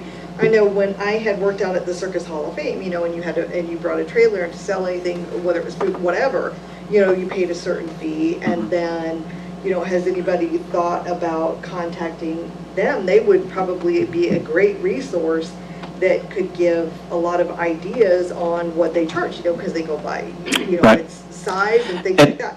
They'd be a and- great asset. right. And I did talk to some people I know who do concessions, that they travel around Indiana, Michigan, Ohio, and go to concessions. They pay fees at different festivals and whatnot. And they said their typical fee for hooking up at a festival is $1,000. But now a festival could be anywhere from 3 to 7 days typically. And it's going to be on average about $1,000. So I thought that, I asked them, I said, well, we're thinking about doing 300 for one day for the 4th of July. Is that reasonable? Would you do that? And they said, oh yeah, you'd have vendors jumping all over that for one day where you have that size of a crowd. So there's some things to take in consideration there. That is one day. You are also kind of guaranteed a pretty big crowd on 4th of July to cover your cost. So that's the information I was going on. And some of these ones, like the people that wanted to use it from the prison, they were gonna have a couple food vendors show up. Well, they wanted those fees waived. Well, for a small guy that's just gonna sell kettle corn, he might not do $300 in a day. But I don't know that that's our fault. And that's where, if you gotta have a baseline, if you're gonna hook up to power and water, that's what the fee is. Right, yeah, because, if you're doing just kettle corn, you're probably not going to need to hook up to water and. Well, and that's where it's vendor's It's too choice. bad you if can't they're do a gonna do it. percent, but how would you, I mean, How would you know that? And I think that's where just setting a fee, if you're gonna be a vendor and you're gonna profit, this is what it costs. Whether Right. you're gonna sell Like you Matchbox said, cars you or put 'em in food. funeral. You're not gonna have someone coming down and selling popcorn, because they're not gonna make And, $300. and I guess that's where then I guess you just don't show up, sell popcorn. And not- But they wouldn't need that hookup though either. And Like, would they need a hookup like you know, that? Because you could, I mean, that's the chance you take. Mm-hmm. You Yes. know, you're gonna be a vendor, whether it's kettle corn, whether it's full-on corn dogs, hot Right. dogs, lemonade, whatever. Yeah, you might wanna sell know. water with your kettle corn to make your $300 back. Yeah, I Dave mean, had that's some. just, if you want that exposure, because that's basically what it is. You wanna make money, but you also want that exposure when you go other places too. So that's just that's the way the Yeah. cookie crumbles. Dave, did you, I've been retired out of it for a while, but I did run downtown Circus Festival for 7 years. We did all of ours based on footage. gotcha. You had a 40-foot spot, you paid so much per foot. That's what it was, I couldn't. Then you paid for your electric on top of that. The festival covered the water cost, but we had 3 electric fees, basic lights, 1 electric element, 2 electric element. And those fees were actually set by the utilities. They knew how much power those things used over the period of the festival, and that's what we paid. It was just part of the contract. And the water being free, maybe that's not necessarily free because you are getting that money back because of the square footage, so it's just not something you guys Right, calculate it was built for. into our rent. Gotcha. We paid it out of the rent that we got. But I completely agree with that. That was what I was saying. It's But like finding out make it what real that fee is like if you bring in an all-electric food truck and every fryer you have, that there's 8 elements in there. That's obviously going to cost more than somebody that has a little food truck and all they have is lights. But if that $300 fee covers no matter what they put in there for that event, and maybe the event is $300 up to this many hours. If somebody's going to sit there from 7 in the morning until 11 at night using that much electricity, we might be in the hole on that one. So you can dig as deep as you want and try to micromanage it. I was just coming up with, here's the starting, and then all of a sudden, if we figure out a year from now, it's like, we're losing money. Right. You raise the fee. You raise fees all the time once you figure out what works and what don't. Right. I think that's what the whole idea is, like, okay, we'll start out with this and we'll modify it as we go. Right.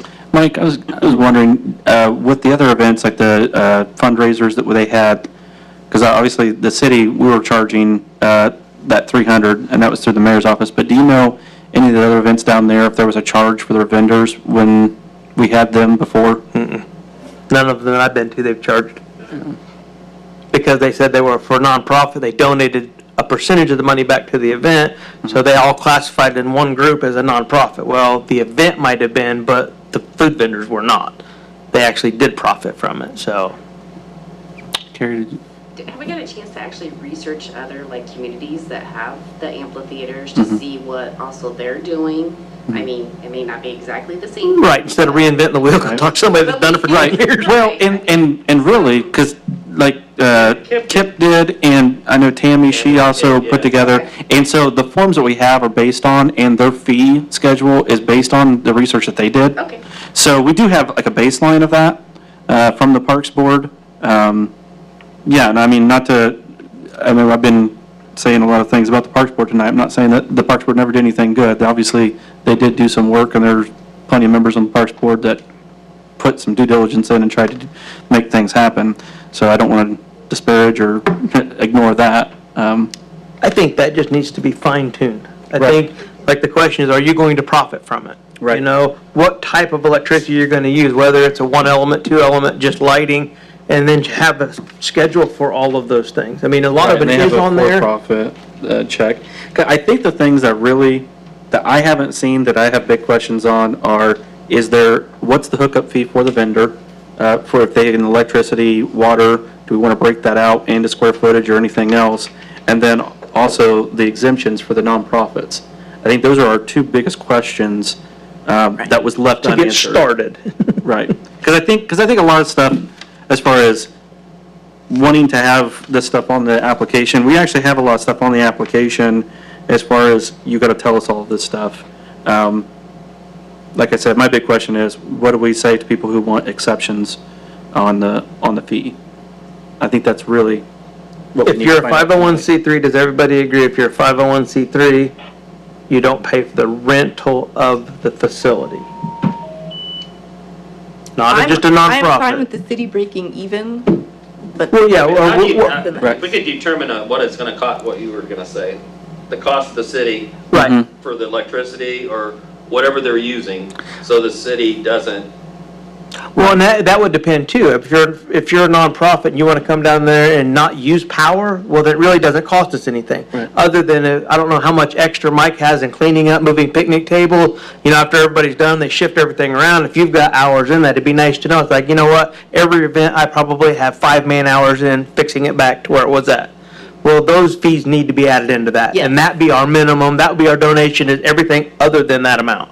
Mike, did we flip on a breaker to turn power on into the amphitheater so that they could plug in, like if they wanted to plug something in or turn on the lights? Right. Okay. There's actually 2 boxes mounted on the utility pole. Mhm. That feeds the additional plug-in boxes and the amphitheater, the lights inside the amphitheater. Are they metered separately? I mean, is that whole, The concession versus the amphitheater, yes. They're on 2 separate boxes. I mean, that wouldn't be hard to go back to the utilities and see what we've been charged. I mean, we've had a couple events down there, you could go back, we had one in August, go back last year in August, look what that fee was. I mean, if that was $8 for the whole event, I mean, I don't know what that number is. I think what we'll have to do, at least for now, is start off with a guess. Because we can go back and refine it and say, well, okay, we're really off on this, but I think what we need to do, and I'll, take anybody else's opinion on this, but I think what we need to do is come up with a guess of what our cost is, best guess. Is that what this $120 fee is? Is that what, where that came from? To my knowledge, that, the 120 was just a regular, if you want to rent this out, it's $120 per day to rent this. Just as a rental fee? Well, Mike, your input of what you cost would be just in a ballpark of cleaning up after an event or preparing for an event. It's in a ballpark. In a ballpark, no pun intended. Yeah. depending on the Wow, size. guys, really? The cleanup usually isn't too bad. I mean, of course, you got your trash bags. I got one person that does morning rounds and weekend rounds. You see an actual increase because of the event? I mean, is that guy an extra 2 hours over there cleaning up? No, we haven't had that many. The worst we have is 4th of July. Right. You know, in the last couple of years have been a lot better because a lot more people take the initiative to help pick stuff up. Yeah. So we've got about 5 of us at 4 hours to clean up after that. Yeah. But just a regular amphitheater function, Right. no. Because in the 4th of July, you're talking about, that is the highest That's- use out there, and it's all day. People bring picnics, and it ends up, when they leave, there's quite a bit out there, but I don't think that's typical. No. I mean, I'd like for there to be events like that more, So, so, like if the fee was, say, $125, and for nonprofit, we waived the 100, kept the 25 for the electricity, trash bags, whatever. I mean, if there's really not an increase for you in just a normal Sunday event, just to have something to put back into where we're not giving it away, but yet, I mean, I know you're not gonna use $25 electricity today. I mean, for what they're doing down there. right. So if it was like a $125 fee to rent it, if it was a nonprofit, you waive the 100, you pay the 25 no matter what. Now, what we've been discussing is 120, so are we gonna change it to 125? Oh, I I just don't wanna say I was just- $20 fee. That makes the math so easy, that's why I'm totally on board with that. Or we could just say 125. it's 100 and it's 20. Or 120 and then waived to 20. Oh, yeah, math works like that, too. Yeah. Now, I have a question, though. I mean, should it be a blanket, and this is not to slam, like I said, I've been involved in 501c3, so it's not to slam them or anything, but like Denise was saying, if you have a church come in and they're wanting it for 4 days, that's 4 days. Well, it would Now, be you're per talking- day. it's- Right, but if you're talking it's a seminar, and like she said, I've been to ones where I've had to pay before. Well, that's what I'm saying, in the application, if they're profiting, then they don't get that exclusion Yeah, at all. and that's what I was gonna say, is there a place on the application Yeah. where maybe they could put like a Right. description of their event? Now, on their application for this particular one, for the 4-day, it has under group category, resident, non-resident, government, affiliate community, or for-profit, and they put on here, non-resident is checked. So, it's There needs to there, be a but line it's a item. little, I don't know about the I think we want more clarification, I think, Yeah. than what that's really given. Or just like admission, is there any admission charged to the event? Whether or not they're Yeah. Right. Don't you think there should be more of a charge if they're charging? Without a doubt, without a doubt, if they're gonna make money They're off gonna of make- it, yeah. and then that might be something that goes in front of whatever board may exist at that time, if, because they're gonna present it to the board no matter what, they're gonna come in and it's like, well, what are your prediction? You're gonna have 100 people, you have 1,000 people, you charge them $10, chip $5, and then have some sort of schedule of, Even if it's a nonprofit. if you're making money off of it, yeah, I don't think that $120, and if they're gonna go in there and make Right. $20,000 off of it, that doesn't make any sense Even though either. it's going to a nonprofit. Huh? Even though it's going to a nonprofit, that Correct. should not matter. We should not be supporting their Right. nonprofit, yeah. Yeah, giving the, I guess, the advantage to a nonprofit, you're basically waiving the $100 fee, but if you're gonna go above and beyond, and they're gonna actually be, they are profiting. I mean, and they're making money off of it, that doesn't make any sense, and obviously there's more people down there, there's gonna be more wear and tear, there's gonna be a lot more use, I think that fee should go up, and that's where I think there should be a schedule of the type of event you're having as to what that fee is. I don't think that it's just 120 straight across the board, I just think that's kind of a generic baseline to start with. And it would help if there was like a description, you know, if they had a description of their event. Yeah, they fall in with this, if you fall in this category, it's this much money. You fall in this category, it's this much money. Right. I mean, you could have that to go Yeah, from have 150 it to be $1,000. Event-based, not organization-based, That's and a that good takes point, the yeah. values out of it. Yeah. And we don't, then it's not a values choice, it's Right. a event-based. Right. And then you Fee need to go schedule. on top of that if they're bringing in vendors. Right, and the vendor fee would be, that would be, I don't think there's And any that'd be exclusion. totally And separate, and that that's not- application though, wouldn't it? Well, it'd be, you could have on there if you have a vendor, and then that right there just totals your, like, you click this box because you want this electricity, you're gonna have self-ticket, it costs this much, and then you got your vendor fee down here, and then you get your total. But I don't think the vendor fee should ever be waived. If somebody's down there making money, that $300, if that's what everybody agrees should be, then it should stay that But is until it it, on there now if they're No. bringing, is that question No. on there? If they're It bringing asks, vendors? well, it asks if you require electricity or water.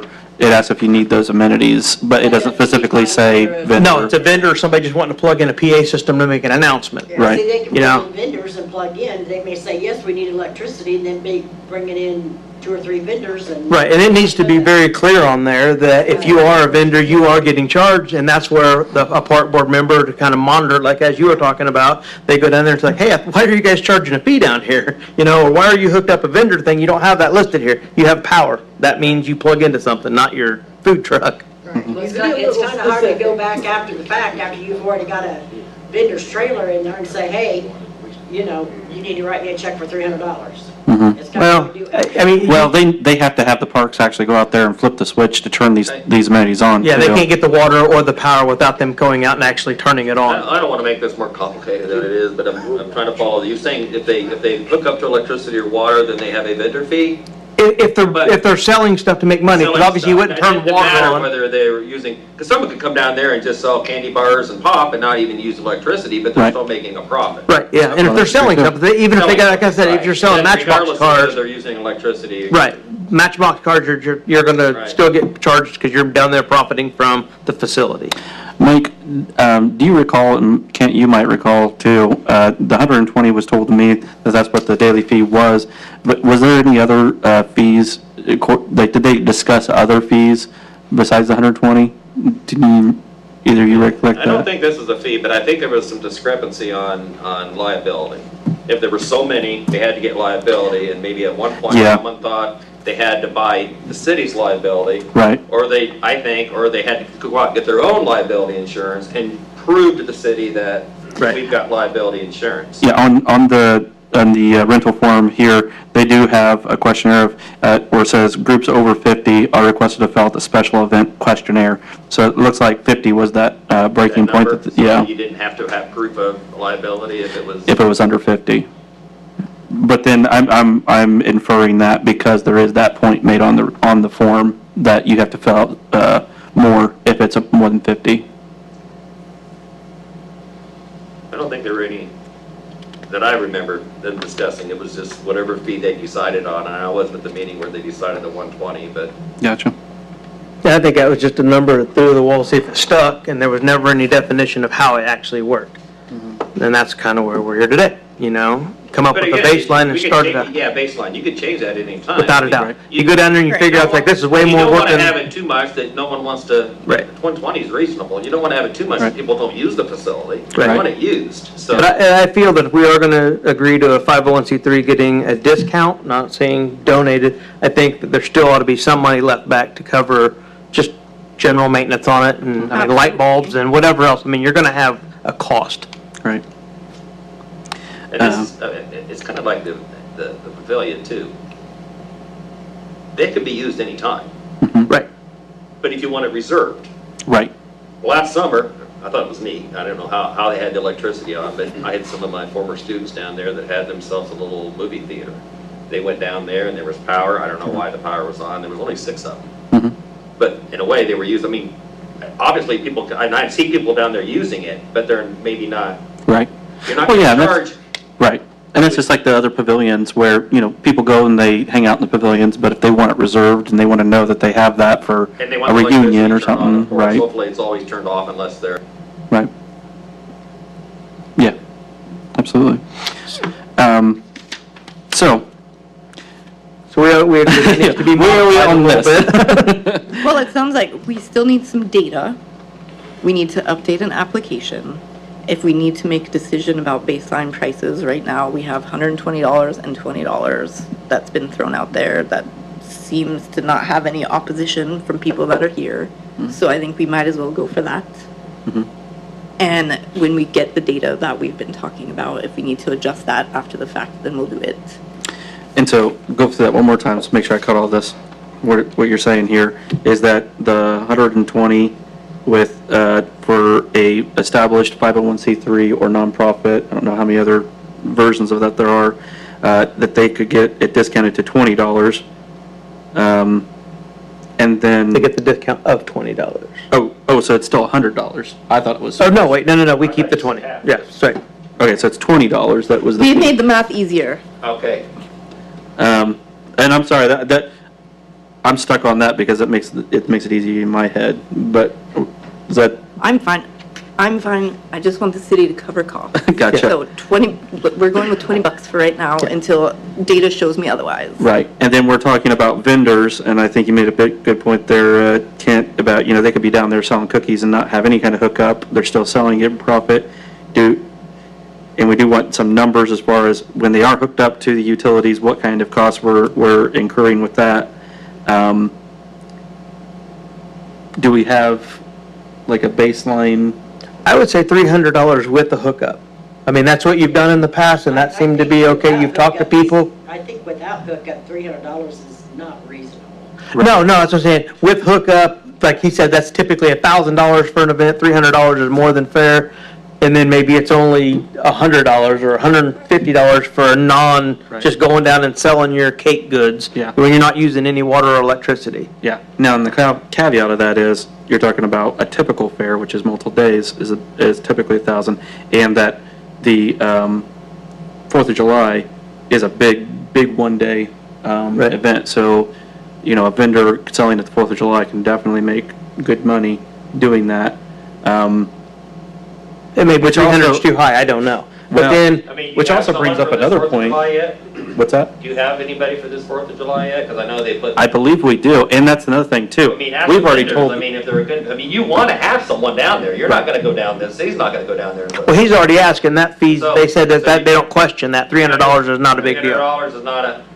I mean, but I don't know if you're having a, benefit for somebody here in town and somebody has pulled pork for sale, whether $300 out of line for them or not, I don't know. Right. Now, I will say, there was somebody that came up and said, hey, I want to be a vendor there. And we said, okay, we're asking for 300. And they said, oh my gosh, that's ridiculous, and walked out. But there's other people that said, absolutely. So I'm not saying no one's ever had an issue with it, but. So, yeah, and where do you go with that? Because like if you're having a great big event, they're gonna make a lot of money. Just because it's not a big event, should they be charged less? Right. I mean, and how do If you, it's a holiday, they should be charged more, but maybe I'm being too greedy, I don't know. You know, because with the notion in mind, you got something? that Yeah. any place you go is you're gonna make a whole heck of a lot more money on a specific Right. holiday. My thought, if I was a vendor, I'm not gonna show up, if it's $300, I know there's gonna be 50 people there. I'm just not gonna be Right. that vendor. Right. you know, I guess it's kind of up to you whether you go. That's like Circus City Day. A lot of people don't go up there because it's so expensive during Circus City Day. There's a lot of vendors that would like to do it, but they don't want to pay that fee. Well, they just don't show up. Yeah. I mean, they don't lower their fee just because I don't make as much money. Yeah. Well, and you know, if you got a trailer that you're hooking up that has maybe a fryer or an oven or something like that, you got lights, you got water, you got all that, you know, I think an actual trailer like you see at a lot of fairs. Full hookup. Yeah, with full hookup, I think 300 is reasonable for something like that. You get a pop-up tent with some popcorn, yeah, now you're talking about something completely different there. And well, maybe we So just make come it up with a three- fee make it for a three vendor. tiers. Make it 3 tiers. Yeah, and that's a good idea too. I mean, maybe go down from 300 to 200 to 100 to whether you have full hookup, to where you just have a light and you're selling stuff, or whether you just got your easy up and you're selling something off your thing. I don't Kind of know. like what Dave was saying, you know, what was it, the square footage you Yeah, had or something? they pay by the foot, and then they pay an electric fee on top of it, based on how much electric, whatever. The thing is, you can put something in place, and if it's like, we're getting a lot of feedback because Right. this fee, should go back and re-vote it. I mean, it's Right. not like it's set in stone. Right. I mean, maybe there's a 3, 2, and a 1. I'd say And- if you're using lights and water, make it a $300 fee. If you're only using lights, go 200.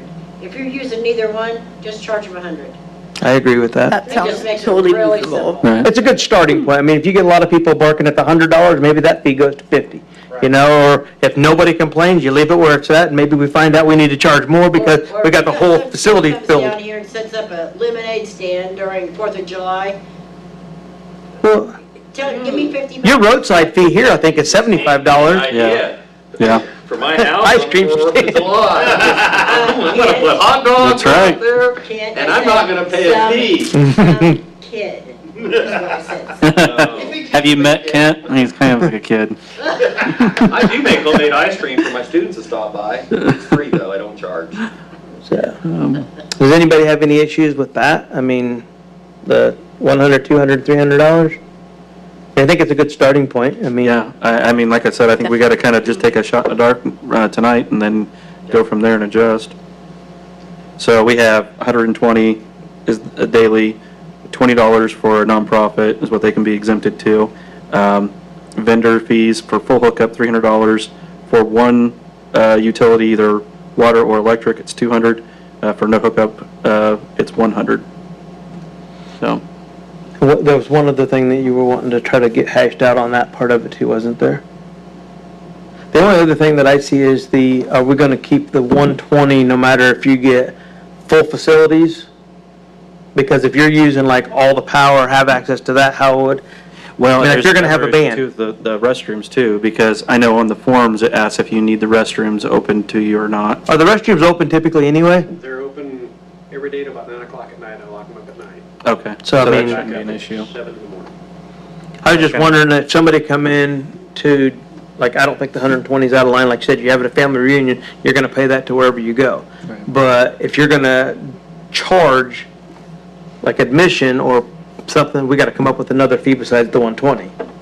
Yeah, I could see that, as far as if you're charging admission, which, and the thing is, right now, I don't think that that's gonna be an issue, because you have to get to that point where you can fence it off and, Well, I'm not even talking about that, just like Denise was talking about going to one of those church functions, Yeah, that people are gonna pay their $2 to come in and do whatever they're doing, and if they're profiting off of that, they still shouldn't just pay the 120 if they're actually Right. making money, but I don't know where you, Guarantee you they're charging. They're charging. For that 4-day thing, did they put that they were charging admission or? no, they well, it put, wasn't on the questionnaire, and that's the thing, it's like, that might be a question to go back to them, it's like, are you guys charging for people to come to the event? right, because the only thing that has whether or not it's for profit is under group category, and they check one, and the options are resident, non-resident, government, affiliate, community, or for profit. I think And that's where the so, description would come in handy. Right. You know, if Well- they described what their event was and maybe. Yeah. Right, is there admission fees, or is there, like, and they do whatever? have a description of event, but under description of event, it says inspirational speaking, live music, giveaways to bless families. I just think there needs to be So- another line. But still, Right. there again, when I went to Honeywell Center, that was a one-day event, and I had to pay, I had to buy a ticket to go. Well, and I think that there just needs to be another line item on there, are you charging admission? Right. I mean, that right there, and what is that price? Yeah. I mean, if you're charging admission and it's $20, it'll be a different fee than you're charging $1. I mean, Yeah, and I mean, at that point, I think if you're charging admission, it would make sense to go back to that percentage. So then it's just a question of how would you account for percentage? Because that's. seems Or like- you ask them up front, how many people are you expecting? Right. What's the admission fee that you're, and we just and then it charge gets that. voted on We accordingly charge that because, fee up front, and they either make it up, that's the risk they take, or they don't. That's the risk they take by reserving our facilities. True. Yeah. Right, That's yeah. good. Give us an estimation of but you're asking for a good faith answer if you're asking for the answer before or after. And we're Well, I also think- asking for upfront money, so I think it's I a, think at this point, I think that you about have to base it on that and then kind of go from there. I mean, and if you monitor it with the park board, they kind of come down and it's like, yeah, you said you were going to have 100 people in there, 1,000 people standing in line. Right. You know? Right. So, And I don't know what you do. I don't know if you can go back and charge them I for mean, it, you but. could- you could make it where it's just, the general fee 120. How many people are gonna charge admission? Probably not much. In fact, it's not, unless they sell tickets ahead of time, but who says, I just can't go down in there? I mean, Right. I mean, there's not set up very well for tickets. Well, a lot of times But you get if- wristbands, though. If you're going to go to an event, you Yeah. pay a wristband, and you can't go up to that event unless you got the wristband. Right. right. So, I I mean, don't see that happening, but if it's rare enough and it did happen, they could have a meeting with, the Parks Board, right. and they could negotiate at that point in time if they're charging. That's what I said. Right. Every one of these applications, unless it's cut and dry, could be visited by a board and say, okay, absolutely. what are you guys going to have? I mean, a lot of it is good faith. You can't go in there Right. automatically, everybody thinks I'm Like going I to do said, it. if a big band in there, they could charge 20 people, I mean, if we ever get to that point. Sure. And the city should be making money on that. Right. And I think at that point, that's where I said it's going to grow. Right. And then that's where if you start making money, you put fencing up to be able to control who comes in and who doesn't. So if we say, as part of our questionnaire, if an admission fee is charged, we want an estimated attendance and the cost of the ticket to attend, what would be the percentage that would be charged of that? Attendance and number, estimated Sure, I think attendance. they would and- have to come to the board and discuss that. I mean, Right. It's per event type per thing. event. If But I it's think the not- application needs to state whether it's going to be a fee or not. Well, I mean, I don't know, if you're planning an event where you're gonna be selling tickets and you wanna use the amphitheater, I mean, are you gonna? Expect to get it for nothing. Well, I mean, are you going to plan it around 3%, 5%, 10%? I think that, if you just say every event's different, that really leaves it wide open. Like, if I was planning an event, I would want to know what that guess- Oh, percentage yeah, I mean, if is. you want to put a percent in there. I mean, that would be straight across the board. It'd be fair for everyone, no Right. matter if you sold $1 tickets or $100 tickets. Right. Percentage is a percentage. Right, so you say it's 5% of your estimated, profits from the attendance? And I don't know what a venue normally gets for when you get a ticket sale, like what the actual venue gets. I don't know what that percentage is. And that Right. might be something that's out there, Yeah, so that'd be part of the data we could try to get. That would be a Right. question mark on that, but I think that is a good idea. I mean, and if it's 3% is the average, then that's what it is. So I think we could probably move forward with what we have and then we just look for some research on that percentage if there's a Well, yeah. ticket. Yeah, let's see what other, well, you say not invent the wheel, let's see how other places do it. I mean, Right. Well, I'm sure Kokomo, they do it. I mean, other people put on events besides the city of Kokomo, find out what they charge for theirs and how they do it. Admission events. Yeah. Or what the Honeywell Center does, just to get a ballpark of what different Yeah, types of well, venues do. I can, what I'm sitting here thinking is, okay, we got 4 days, they're bringing in a guest speaker, they're gonna be paying that speaker. Mhm. I mean, granted, it's a Christian organization, but an inspirational speaker does that because that's what he does for a living. Right. Yeah. So. Oh, I don't disagree. I think that this one They're gonna be needs to be paying- revisited before you give them an they're approval, gonna be find out if paying- if they're charging or not. Right. I mean, if they're gonna do all this stuff and they're gonna use their 501c3 and they're gonna pay for it out of that, and they're not charging people, then I guess we'll write it to $120 and whatever vendor Per fee day. they hook up and go. Yeah, $120 per day. Right. I would say as a starting point, I would suggest 2 or 3% as a starting point, and I mean, that's always, can be changed. Well, I think a couple phone calls will get us the average of that Yeah. percentage. I think you could call Kokomo, find out what they do. Madison County's got one. They're asking for. And it's 26, 24, so June 24th to the Yes, we got 27th. plenty of time to get some information. Yeah. I wouldn't wait too long because Right. they're already selling tickets. They need to know what their cost is Right, going yeah, to be. I'm sure that they. Well, and they haven't been approved yet, so no matter what their cost is and what they've sold, they still haven't been approved to be able to do it, so that fee would be there before it got approved. But I think a couple phone calls probably get us within that ballpark of what we should charge for the percentage of. Right, And they may not even charge it anything. Right, I'm saying they could be getting it all donated. I mean, it's, Well, that's true. I mean- But you need to know too, if they're bringing in any food vendors or anything like that, because, I mean, they're gonna have people there for 4 days. For 4 days, for any Mhm. amount of time. I agree. They're gonna be feeding them, or people's gonna be needing stuff to drink, and. right. right. No, we don't disagree, and that's why I think it needs to be looked into, and the question here be fine-tuned a little bit. To ask them, but, I mean, are they local? Yeah, I mean, are they gonna be camping overnight or something? well, it's Calvary Temple Church, and their address They don't get any is sleep for a while. Huh? Peru, yeah. Yeah, it's Calvary Temple Church in Peru, so 2908 West, 200 North. I mean, they're not, softball They used to have have their those own all-nighters. I campgrounds mean, out there. Why aren't they mean, using their own they're not- campgrounds? Well, and it says that, they check the box for non-resident over here, but yet their address is a Peru approved address, so. Well, they would be non-resident because they're outside the city. Right. Yeah, and I don't know if that's the point of that question or not. Is it, are you live within the city limits, or you live outside, or? Campground and the- I guess Miami County, Well, I mean, I guess it makes sense, because, you know, it's a city park, so you're either resident or non-resident of the city, so I think Denise is probably right, but, yeah. so this is a really good start. It just needs to have a few things added to it. and- Yeah, just fill in some of the holes, really. So, we'll get back with the people who are asking about this, as far as is there going to be tickets sold for admittance, and then as far as the other request for the amphitheater from the one-day use with the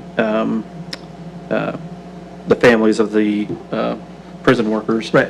I don't feel that should fall into a nonprofit because they do not have a 501c3, so. Right, so They it'd pay stay at the they do have vendors, they'll pay the total hookup Yeah, or the rental partial. fee and the hookup Right. vendor fee. And then we'll find out, like I said, some more information about whether or not they're getting tickets, and we'll get some And I information hate to about. revisit this, did you say $120 regardless of whether they use electricity or not for the amphitheater Yeah, that's itself? the rental fee. Yeah, that's the rental fee of just the amphitheater. But, I mean, I would say that probably would include the electricity to the amphitheater itself being put on. You Right, so can they turn on the wouldn't use- lights or I mean, it wouldn't plug be in. necessarily good to use an amphitheater, they might as well just use a pavilion if they're not gonna use electricity, so. Right. So Right. it'd be 120 whether they use electricity or not. Right, Right. because Mike, I mean, because you can turn on the power to the amphitheater to where they have lights and they have an electrical outlet at the amphitheater where they could use something, right? Right. And then for the vendors, that would take a different power hookup, correct? Okay, And it's separate off that pole, Is Yeah. that stuff because the on? vendors have 200 amp service and the amphitheater has 100 amp service. okay. So for that $120, it gets you some lights and a plug-in if you want to do something, but it doesn't get you the 200 amp servers for a vendor hookup. You have to have a separate switch for that. So we would know that you're going to unlock it before they're going to even be able to do it. Right. So that is locked in. Yes. Yeah, everything down there is complete. And that's just a starting point too. Like I said, if that fee, we end up finding out that we need to raise or lower it, we just visit it and change it. Right. I mean, and if it's metered, they ought to be able to go back and look at the events that we've already had Exactly. and say, well, that event only cost $8 for electricity. I mean, that equipment takes a lot of power when they're running a band, but that's only for a couple, 3 hours. All right. And this was not the purpose of the meeting, I don't think, it was more the fee thing, but at some time, I think, have a discussion on what's done with that money. Like I said, I would like to see, me personally, money go back, what we talked about. I agree. To improve the amphitheater. Where's that money gonna come from? So, you Right. know, if we can do it without budget or taxpayer money, Mhm. that money should go to, I mean, Yeah. I estimate how much money is being spent by his labor, by electricity, by whatever's going on there, and what's left over, but it'd be nice, whether it's $60 or $50 every time that, When we do like when people rent pavilions, that's received back into the parks fund. so does it go into the, okay. Yeah. So they don't get the utility out of parks that and then give the rentals- rest to there. The whole amount goes back into the park. Right, into the parks fund. And so, and that would include both the golf and the regular parks, but it's all within, it stays within the parks. The parks fund. Anything that we do receipt in does stay in the parks fund.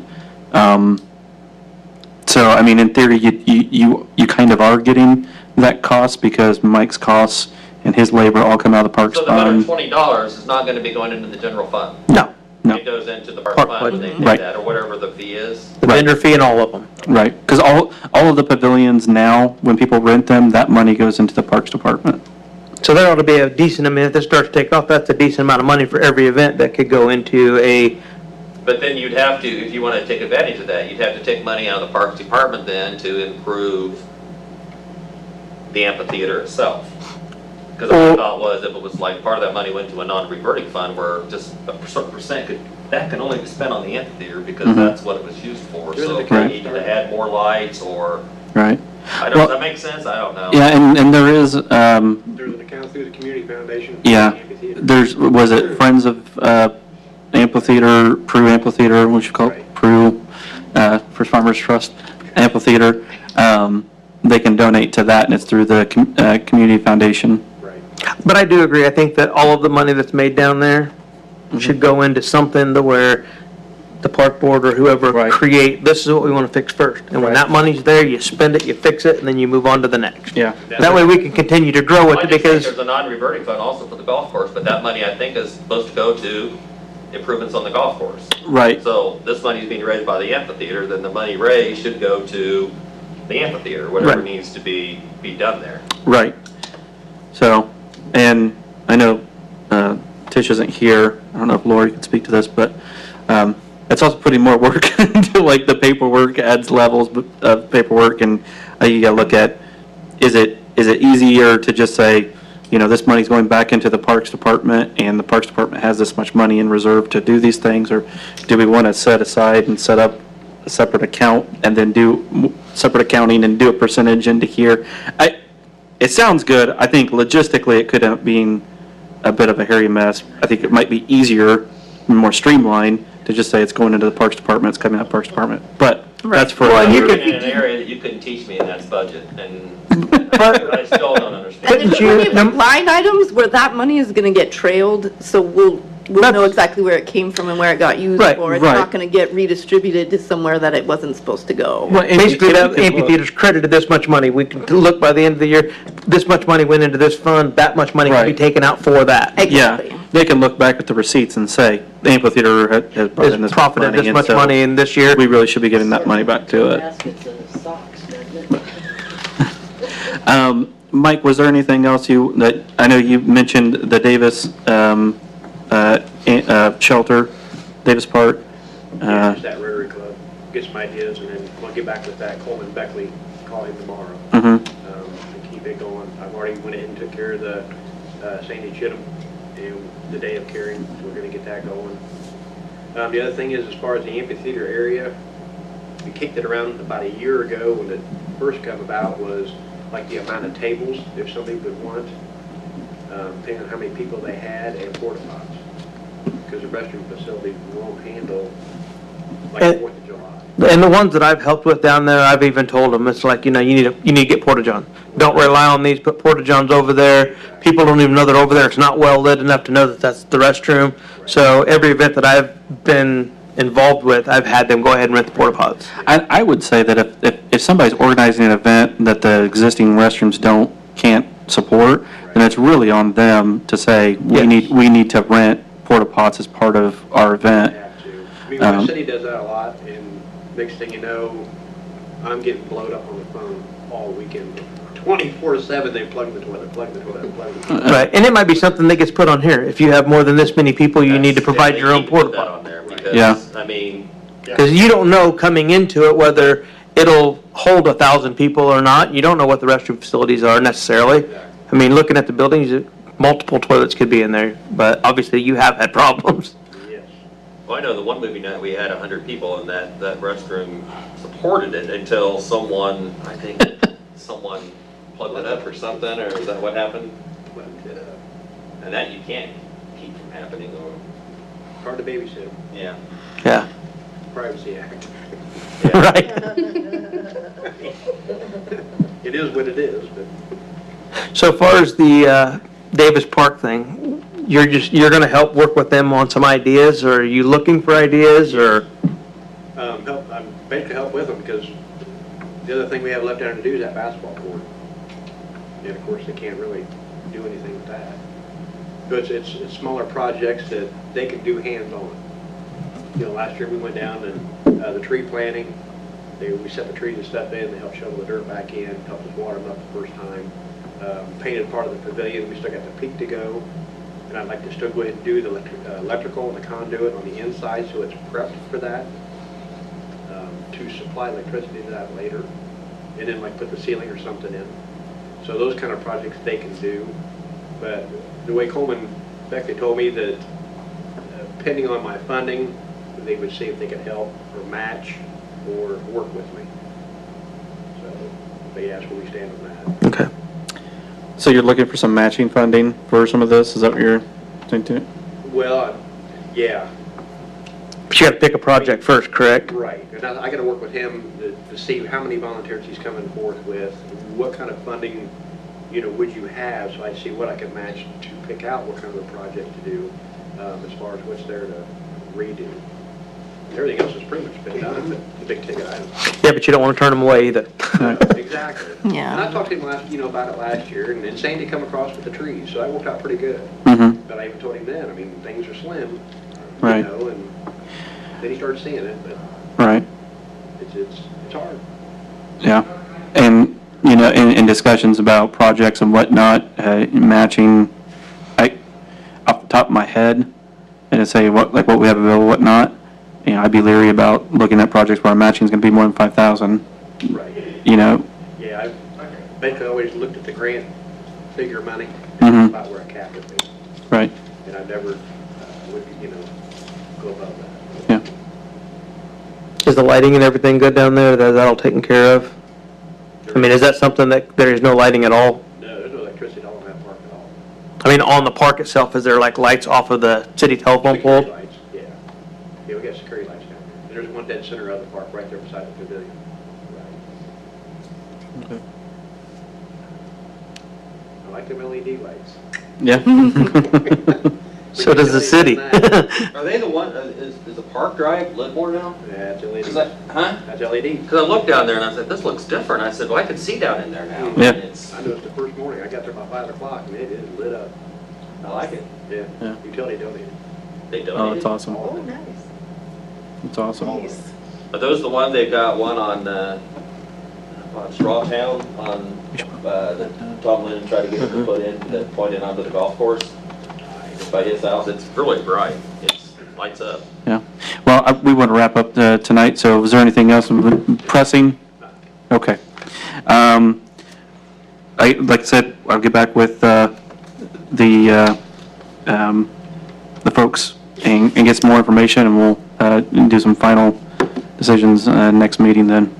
So, do I have a motion to adjourn? Do you want to do anything with this tentative schedule fee, or do you want to just wait and vote on it? Does it have to be voted on at this point?